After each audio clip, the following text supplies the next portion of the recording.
And now your host, Richard Thomas. Hello, and welcome to a special holiday edition of It's a Miracle. We've trimmed the tree, lit the menorah, and wrapped up some special gifts for you. First, an unexpected Christmas present brings true peace on earth to a family desperately in need of comfort and joy.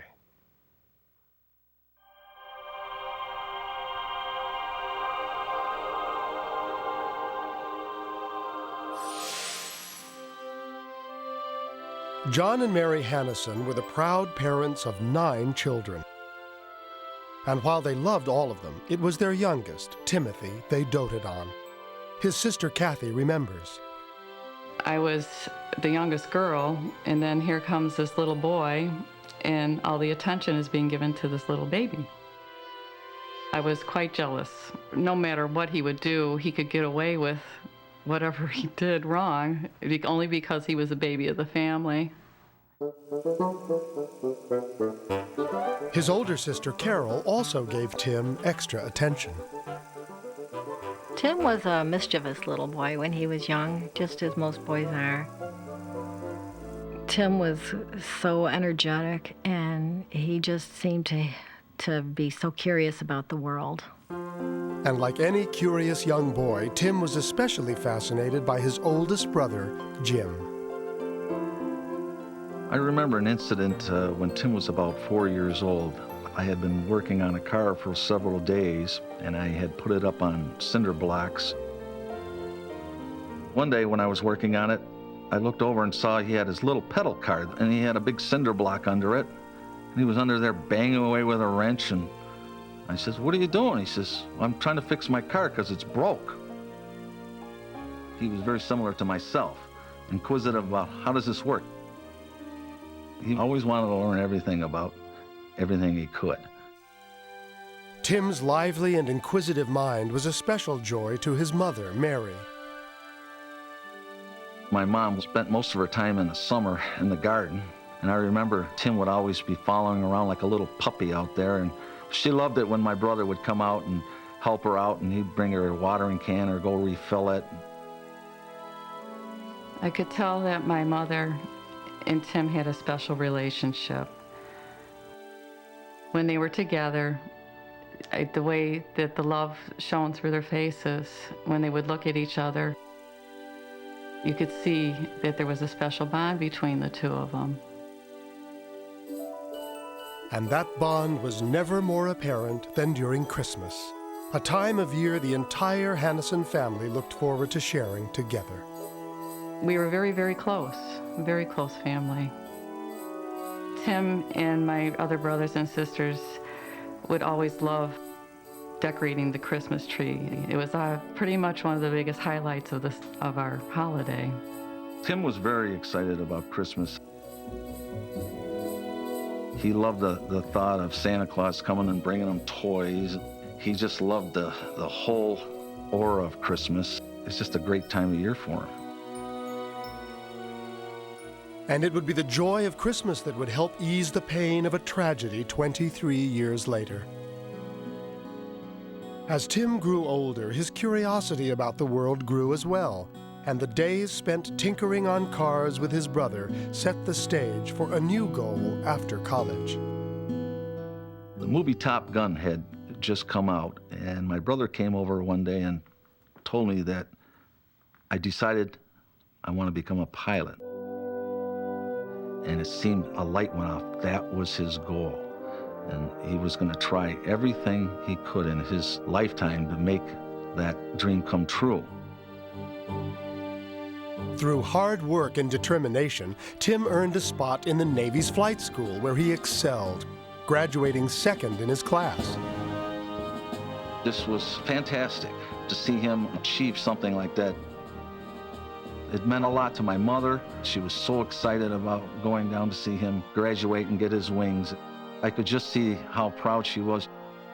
It was just a great event in her lifetime. Tim's success in flight school earned him his choice of assignments, and in July of 1989, he reported for duty at Naval Air Station North Island in San Diego, California, where he quickly won the respect and admiration of his fellow servicemen. Naval pilots are given nicknames, and my brother Tim's was Nixon. His fellow pilots had thought that he looked like a young Richard Nixon, and to honor my brother, they stenciled Nixon onto his helmet. It was during this time that things began to heat up in the Persian Gulf. I called him because I had gotten some misinformation from my brother John that he was going over to get ready to fly mission over to Desert Storm. He gets on the phone, he says, "Oh, no, Johnny got it wrong. I'm not going overseas. We're just practicing with Canada, and we're doing exercises over the ocean." That was the last time I ever spoke to him. A few days later, the Hannison family received news that would change their lives forever. One morning, my mother was at home, and 2 Navy men came to the door. Are you Mr. and Mrs. Hennison? Yes, we are. I'm Lieutenant Colonel David Piccarelli. She knew that something was wrong. He's been involved in a helicopter crash off the coast of Oregon. Tim was co-piloting his helicopter through maneuvers just off the Oregon coast when an engine failed. The crew turned back to the ship, but before they got there, the second engine also failed. After hours of searching, the Navy had still found no trace of the 3 men on board. When I arrived at the house, the Navy personnel were still in the living room. My mother was sitting down. My heart just sank right down to my stomach. And deep down in my heart, I knew there wasn't much of a chance that he could have survived. You hope that they're going to call and say they've got him, they found him, they're okay. And the phone call never came. By now, Navy salvage crews at the scene of the crash had located the wreckage. Commander Tom Cirillo participated in the recovery efforts. The operation was mixed with a lot of high emotion and high anxiety, not knowing whether the bodies of the crew would be still in the aircraft or what condition they might be in. When an accident happens out at sea where there's no body to recover and return to the family for closure, it's very traumatic, very excruciatingly painful for them.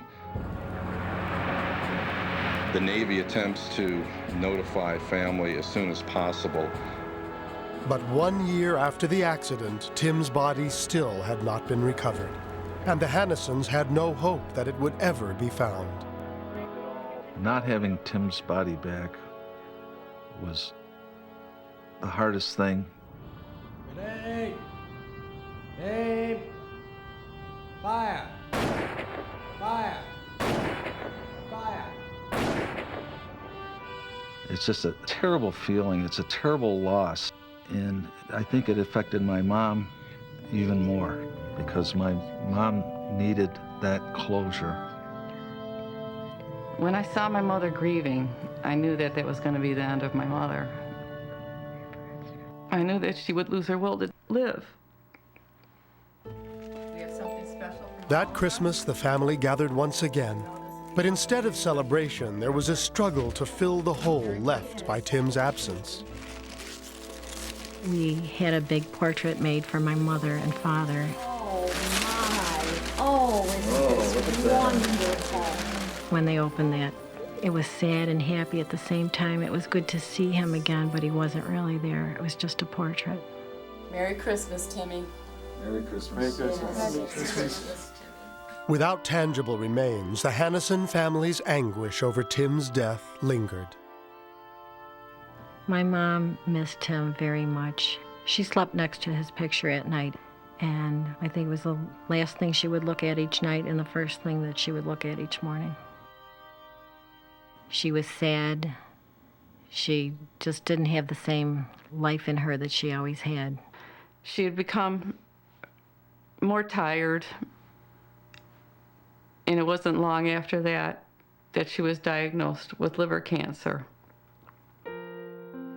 As Mary's hold on life weakened, her belief in heaven grew stronger. How you doing, Mom? Oh, Jim, it won't be long. She knew that her life on earth here was close to an end. She truly believed she would see all of her family that had passed on, but especially see Tim. Jimmy. And at that point, I decided to ask her a question. If you're up there with Tim, there's any way you can send us a sign that you're with him and everything's okay, could you do it for us, please? And she says, I'll try. I will. I'll do that. I'll try. Almost 3 years after Tim's disappearance, the family gathered once again, this time at the grave of their mother. I love you, Mom. As the family said goodbye, they couldn't help but think that they still had no place to say goodbye to Tim. Never getting a body back, never being able to bury him, leaves an open door. And you always think that they're going to come home. And they don't.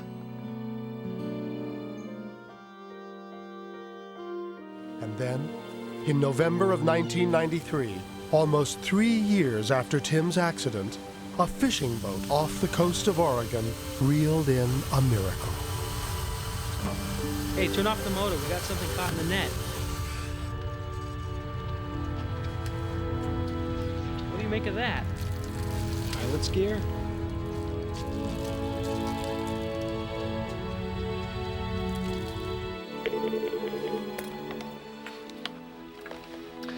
Tom Cirillo, commanding officer, HSL 43. May I help you? I received a call late November of '93 from the Coast Guard station up in the Pacific Northwest, who told me that they had recovered a helmet from a fishing ship. They asked me if I thought it might be associated with the aircraft accident that happened in November of 1990. About 2 weeks later, the helmet showed up at our squadron. We inspected it, and it was obvious that it was Tim Hannison's helmet. As Commander Cirillo researched the helmet's history, he realized what an incredible journey it had made. The circumstances around it, the weather, the depth, the ocean currents, the fact that it ended up in a fishing net, the combination of all of those circumstances was quite remarkable. When the Navy called and told us that they had found the helmet, my brother Jim told us that this was the answer to his request. The emotion was elation that we finally have something of his to bring back home. It's like part of Tim is going to be coming home. And just before Christmas, 1993, Commander Cirillo brought this special gift to the Hannison home. Our family was very excited. Mr. Hannison, I'm Commander Cirillo. Welcome, come in. Thank you. It was the thing we've been waiting for all these years. Mr. Hannison and family, on behalf of the United States Navy and the battle cats of HSL 43, it is my honor to return Tim's helmet to you and your family. Thank you. I accept this as a remembrance of my son. We each took turns holding onto it and, looking at it. Finally, Kathy, we got something back. It was an emotional moment for the entire family. We love you, Tim. We love you. I was just totally amazed. This is something special. This is Tim. He's here. And I just felt that things were going to be better for the whole family after this. Such good shape. How did it survive? And then we asked the date that they had found it, and they said they thought it was November 28th, and we said, that's Tim's birthday. And right then, we just felt it was a miracle and that it was a sign from my mother, sending Tim's helmet and saying that everything was okay and she was with Tim. That's the best Christmas present we could have gotten. You ain't kidding, know? Thank you. Merry Christmas, Tim. Merry Christmas, Tim. Merry Christmas, Tim. This was a gift from God, a promise from my mother that she was with our brother. It's just too far from being just chance. The boat being in the right place at the right time, the net not at the bottom of the ocean, not dragging, 200 miles away from the crash site, 50 miles out from shore. This is proof that the Spirit lives on and that one day again we will be together as a family. I think this experience has changed me and my family to make us stronger. It gave us more to believe in than ever, because even though you have beliefs and faith, when you're given something tangible and a real sign, it becomes all the stronger. Without a doubt, it was the best Christmas present we could have ever gotten. It's definitely a sign from my mom and Tim that they're together.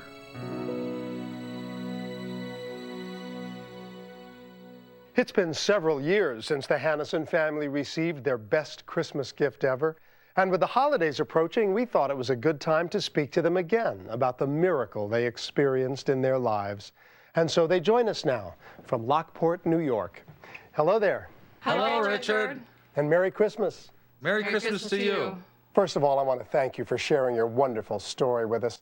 I'm sure it's changed the way you look at Christmas dramatically.